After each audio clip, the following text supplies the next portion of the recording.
Hello everyone, this is Anuja और आज का टॉपिक है मुग़ल मराठा संबंध।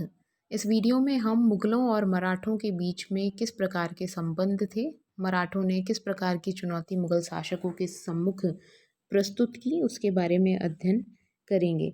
और मुग़ल शासकों के द्वारा किस प्रकार के अभियान और किस प्रकार के प्रयास मराठों को दबाने के लिए किए गए, उसके बारे में हम इस वीडियो में चर्चा करेंगे। शिवाजी के वंशज जो थे भोंसले वंश से थे और इनके वंशज अहमदनगर राज्य में नौकरी करते थे। बाद में इन्होंने अहमदनगर का जो सुल्तान था उसके दरबार में महत्वपूर्ण स्थान भी प्राप्त कर लिया था। शिवाजी के जो पिता थे उनका नाम शाहजी भोंसले था, इनकी माता जीजाबाई थी। और शिवाजी के पिता शाहजी भोंसले पहले अहमदनगर में एक प्रमुख सेनापति थे और इसके बाद इन्होंने बीजापुर के यहाँ नौकरी कर ली थी। बीजापुर में नौकरी करते हुए ही ये कर्नाटक का जो पूर्वी क्षेत्र है या मैसूर का जो पठार वाला क्षेत्र है, वहाँ इन्होंने बीजापुर के अधीन अपनी जागीर स्थापित की और बीजापुर के अधीन ये एक सामंत बन गए। इन्हीं शाहजी के यहाँ शिवाजी का जन्म हुआ। शिवाजी के नेतृत्व में ही दक्षिण भारत में मराठों की शक्ति का उदय हुआ और यही मराठा शक्ति मुगल साम्राज्य को नष्ट करने में या उसके पतन में उन्होंने अपनी एक महत्वपूर्ण भूमिका अदा की। शिवाजी जो थे उन्होंने मावल प्रदेश के जो नवयुवक थे, युवा वर्ग के जो सैनिक थे, उनको इकट्ठा किया और इनके नेतृत्व में ये सैनिक मराठे जो थे वो पूना और उसके आसपास के क्षेत्रों में विभिन्न दुर्गों पर धावे करने लगे और इन्होंने अनेक दुर्गों को अपने अधिकार में कर लिया। शिवाजी जो थे इन्होंने कुछ प्रसिद्ध दुर्गों जिनमें जावली का दुर्ग था उसको भी जीता और इसके बाद इनका जो पहला सामना हुआ डायरेक्टली मुगलों के साथ में वो 1656 में जब इन्होंने अहमदनगर और जुन्नार पर आक्रमण किया। इस समय दक्षिण में मुगल सूबेदार औरंगजेब था और औरंगजेब ने इन मराठों को अहमदनगर के क्षेत्र से खदेड़ने के लिए नसीर खां को भेजा, लेकिन इस समय कोई विशेष कार्रवाई नहीं हो पाई और कुछ समय पश्चात जब उत्तराधिकार का संघर्ष प्रारंभ हो गया जो कि शाहजहां के अंतिम वर्षों में उसके पुत्रों के मध्य मुगल सम्राट की जो गद्दी थी उस पर अधिकार के लिए हुआ था, तो इस उत्तराधिकार संघर्ष में भाग लेने के लिए मराठों के खिलाफ अपने इस अभियान को अधूरा छोड़कर ही औरंगजेब को उत्तर भारत की ओर जाना पड़ा। तो इस समय शिवाजी के खिलाफ जो था औरंगजेब कोई विशेष कार्रवाई नहीं कर पाया। शाहजहां के जो अंतिम दिन थे उसमें मुगल जो है इस समय दक्षिण में विशेष ध्यान नहीं दे पाए और इसका फ़ायदा शिवाजी के द्वारा उठाया गया। शिवाजी ने कल्याणी, भिवांडी और माहुली के जो दुर्ग थे उन पर अधिकार कर लिया, क्योंकि अभी भी मराठा जो जागीर थी वो बीजापुर के अधीन मानी जाती थी। तो बीजापुर का जो सुल्तान था उसने 1659 में अफजल खां को शिवाजी का दमन करने के लिए भेजा, लेकिन शिवाजी जो थे उसकी योजना को भांप गए थे और इस अफजल खां की हत्या नवंबर 1659 में शिवाजी के द्वारा कर दी गई। तो बीजापुर के जो सुल्तान थे उसके द्वारा इसके बाद में और कई अभियान भेजे गए, लेकिन सभी में उसे असफलता प्राप्त हुई। इस दौरान शिवाजी जो थे उसने कोंकण और कोल्हापुर का जो क्षेत्र था उस पर अधिकार कर लिया और पन्हाला और उसके आसपास के अन्य कुछ किलों पर भी उनका अधिकार हो गया। इन सब से विवश होकर के बीजापुर का जो सुल्तान था उसने शिवाजी को उन प्रदेशों का शासक स्वीकार कर लिया जो उनके अधिकार में इस समय थे। तो अब बीजापुर के सामंत की स्थिति से शिवाजी जो थे अब स्वतंत्र राज्य के शासक बन गए। जब शिवाजी के नेतृत्व में मराठा शक्ति का उदय होने लगा और उसके द्वारा विस्तार किया जाने लगा, एक सुदृढ़ राज्य के रूप में वो उभर कर के आने लगे, तो औरंगजेब उत्तेजित हुआ और औरंगजेब ने मराठों का दमन करने के लिए अपने मामा शाइस्ता खां को दक्षिण का सूबेदार नियुक्त किया। प्रारंभ में शाइस्ता खां को सफलता मिली और अहमदनगर से चलते हुए ये पूना की ओर आया और पूना पर इन्होंने अपना अधिकार कर लिया। पूना के दुर्ग में शाइस्ता खां रुका हुआ था और इस क्योंकि जो शिवाजी थे वो इस क्षेत्र से बहुत अच्छे से परिचित थे, तो इन्होंने 5 अप्रैल 1663 को जब रात्रि के समय में मुगल सैनिक अपने शिविर में आराम कर रहे थे, तो अचानक से उन्होंने पूना के दुर्ग पे आक्रमण कर दिया और शाइस्ता खां पर इन्होंने सीधा आक्रमण किया और शाइस्ता खां को अपने प्राण बचा करके वहाँ से भागना पड़ा। लेकिन उसका जो बेटा था और उसके अनेक मुगल सैनिक जो थे इस धावे में मारे गए। मुगल जो हैं वो मराठा सैनिक जो कि दुर्ग में प्रवेश हुए थे उनको उनका पीछा भी नहीं कर सके, क्योंकि रात्रि के अंधेरे का फ़ायदा उठाते हुए वो वहाँ से भाग निकले। औरंगजेब को जब इसका समाचार मिला तो वो काफ़ी क्रोधित हुआ और उसने शाइस्ता खां को दक्षिण भारत से हटा करके और बंगाल भेज दिया। औरंगजेब ने इसके बाद में शहज़ादा मुअज़्ज़म जो उसका बेटा था और साथ ही जसवंत सिंह जो जोधपुर का शासक था, इन दोनों को दक्षिण में शिवाजी का दमन करने के लिए भेजा, लेकिन इन्हें भी कोई विशेष सफलता नहीं मिली। इससे शिवाजी जो था उसके हौसले जो थे वो थोड़े बढ़ गए और ये दक्षिण में जो मुगल क्षेत्र थे उनमें लूटमार करने लगे। इसी समय इन्होंने 1664 में जो मुगलों के अधिकार में सूरत नगर था, सूरत का जो क्षेत्र है गुजरात में, वहाँ पर इन्होंने आक्रमण किया और पूरे नगर को इन्होंने लूटा। इसके बाद में औरंगजेब जो था इसने शिवाजी के खिलाफ आमेर के शासक मिर्जा राजा जयसिंह को भेजा। जयसिंह जो था बहुत ही कुशल कूटनीतिज्ञ था, योग्य सेनापति भी था और जयसिंह जो था उसने शिवाजी को पुरंदर के दुर्ग में घेर लिया। काफ़ी प्रयत्न के पश्चात भी शिवाजी जो थे इस घेरे को उठा नहीं सके मुगलों के और उन्हें विवश होकर के पुरंदर की संधि जून 1665 में करनी पड़ी।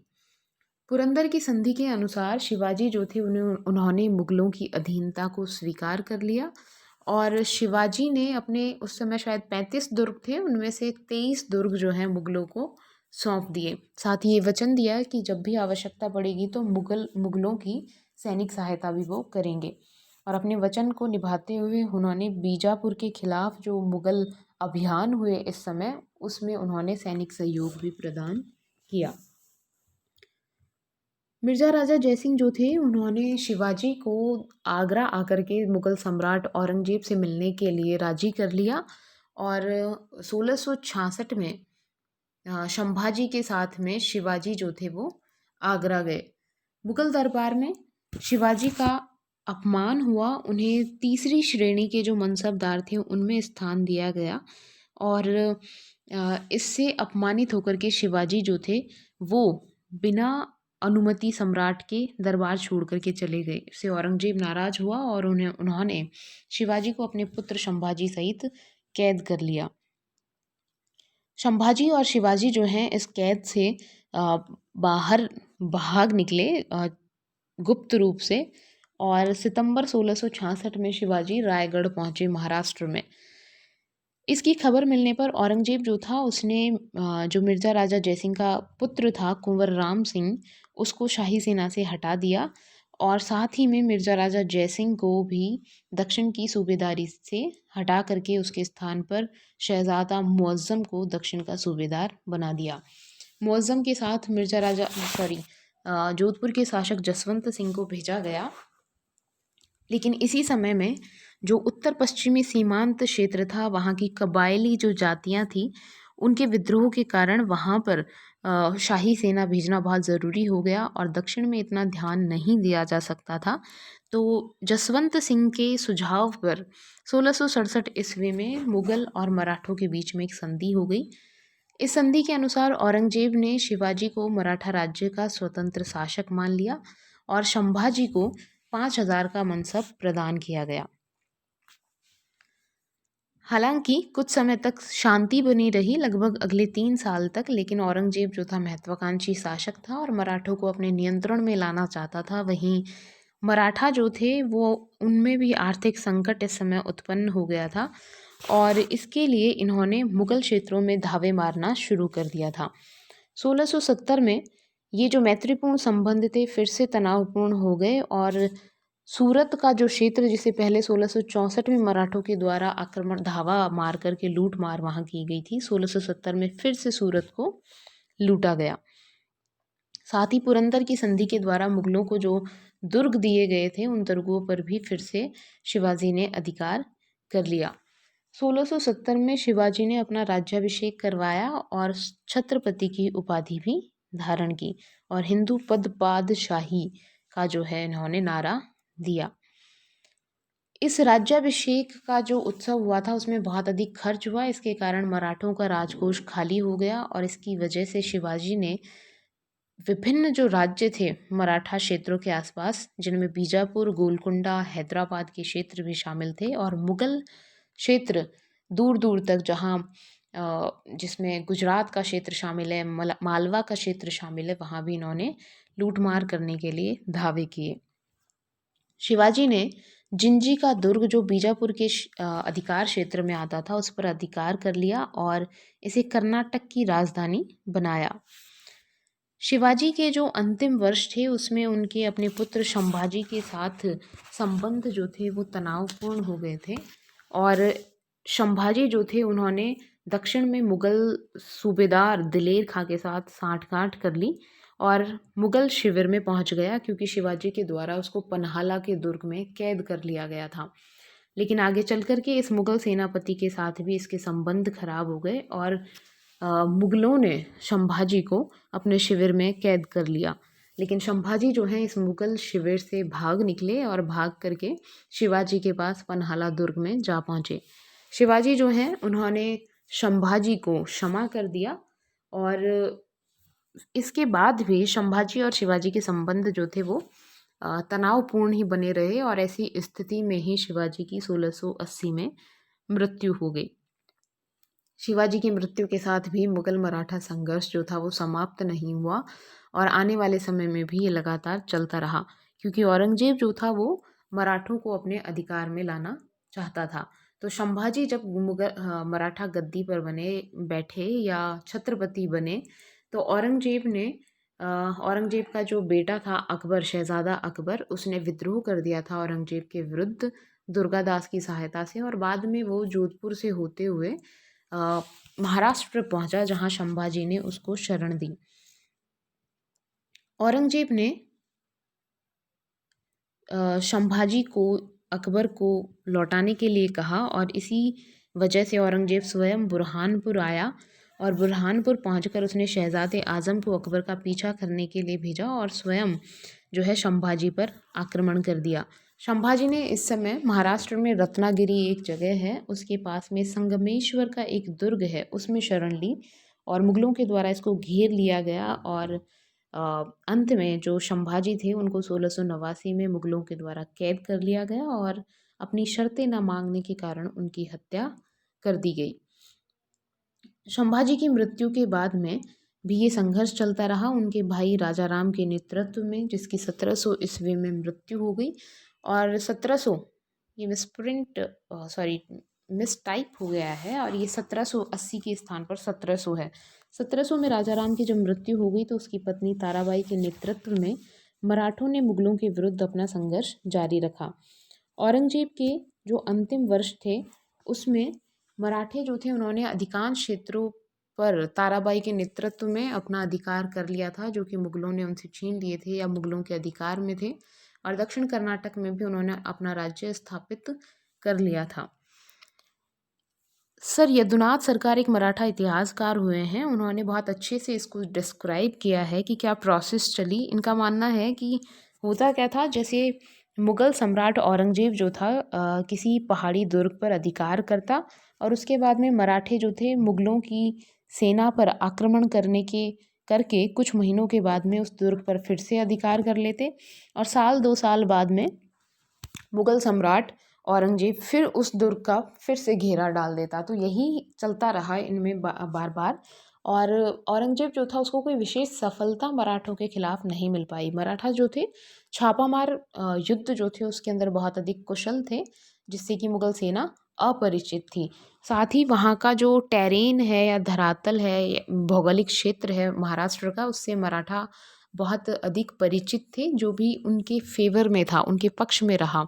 और ऐसी स्थिति में ही आगे चल कर के 1707 में औरंगज़ेब की मृत्यु हो गई और अपनी मृत्यु पर्यंत जो था औरंगज़ेब दक्षिण में व्यस्त रहा, लेकिन उसे कोई विशेष सफलता नहीं प्राप्त हुई। इसीलिए दक्षिण को औरंगज़ेब का नासूर भी कहा जाता है। दक्षिण में बीजापुर, गोलकुंडा और मराठों के बीच में जो शक्ति संतुलन था वो मुगलों के हस्तक्षेप के कारण ख़त्म हो गया और आगे चल कर के दक्षिण भारत में औरंगज़ेब के बाद में जितने भी उत्तरवर्ती मुग़ल सम्राट हुए वो बहुत ही अयोग्य थे, निर्बल थे और बहुत अधिक हस्तक्षेप वो मराठों के विरुद्ध नहीं कर सके। आगे चल कर के जब पेशवाओं का समय आया, जब पेशवाई बहुत प्रसिद्ध हो गई छत्रपति के कंपैरिजन में और पेशवा ज़्यादा शक्तिशाली हो गया मराठा छत्रपति के कंपैरिजन में, उस समय इन पेशवाओं का जो प्रमुख जो था अपोज जो था वो ब्रिटिशर्स के साथ में हुआ एज़ कम्पेयर टू मुग़लों के। मुग़ल शासक जो थे इस समय बहुत कमज़ोर थे और ऐसा भी समय आया जब महादजी सिंधिया ने जो शाह आलम द्वितीय था उसको दिल्ली की गद्दी पर अपने अधीन या अपने नियंत्रण में रखते हुए या अपने प्रभाव में लाते हुए जो है उस गद्दी पर बिठाया था। तो औरंगज़ेब के उत्तरवर्ती जो मुग़ल शासक थे वो मराठों को विशेष चुनौती नहीं पेश कर सके।